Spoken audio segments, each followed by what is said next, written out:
video, papakita ko naman ang what's inside my bag is the shopping momentum. So, ito yung shopping momentum namin. And this is super nice. Isa to sa mga favorite ko na design ng House of Little Bunny Philippines dahil sobrang laki siya and sobra siyang on the go. This comes in 2 straps. Ito yung strap niya, shoulder bag, and ito yung isang strap. Yung short strap, hindi siya natatanggal. So, pwede mo lang siya i-keep inside. So, here. And then, there. Diba, it's so cutie. Like, travel-friendly and sporty friendly. Tapos adjust. Yung strap niya, adjustable pa sa kung gaano kahaba mo gusto. So, ako gusto ko ganito. Ganito. Super haba. So, there. And then, it comes with bag accessory. So, ito yun, yung logo ng House of Little Bunny in front.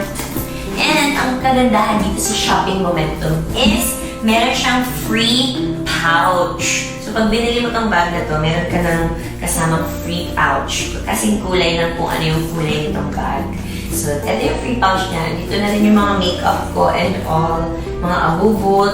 Meron ditong tablet, power bank, palet, camera, ng suklay, ng sanitary sisters, ng candy, perfume, and mga bariya and all. So, ayan, sobrang dami ng laman and pwede ko pa siyang lagyan din ng tubig inside. So, sobrang laki talaga ng space ng shopping moment. Lock.